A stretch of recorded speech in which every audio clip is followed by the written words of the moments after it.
გერმანიის ფედერალური სადაზვერვო სამსახურის ხელმძღვანელი მიიჩნევს, რომ რუსეთი 10 წლეულის დასრულებამდე ნატოზე თავდასხმას შეძლებს. ბრუნო კალმაის ბუნდესტაგში გამართულ შეხვედრაზე განაცხადა. შეხვედრას, რომელზეც რუსეთიდან მომავალი საფრთხე განიხილეს, გერმანიის სპეცსამსახურების უფროსები ესწრებოდნენ. კალი ხაზგასმით აღნიშნავს, რომ კრემლი გერმანიის ფედერაციულ რესპუბლიკას მტრად განიხილავს. მანვე თქვა, რომ რეალურად პუტინს უკრაინა არ სჭირდება და სინამდვილეში მას ახალი მსოფლიო წესრიგის შექმნა სურს. Გვინდა თუ არა რუსეთთან პირდაპირ კონფრონტაციაში ვართ. უკვე დიდი ხანია პუტინმა გადაწყვიტა, რომ ის მტერია.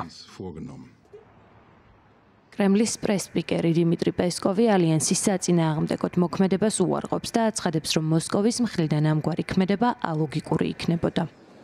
ივნისში გერმანიის შინაგან საქმეთა მინისტრმა ნენსი ფეზერმა განაცხადა, რომ ქვეყანაში უსაფრთხოების მდგომარეობა დაძაბული იყო. იგი აღნიშნავდა, რომ რუსეთის ომი უკრაინაში ევროპულ მშვიდობასა და წესრიგს კითხვის ნიშნის ქვეშ აყენებდა და რომ რუსეთი სხვა ქვეყნებთან ერთად დაზვერვის სამსახურებს გერმანიაში ჯაშუშობისთვის იყენებს.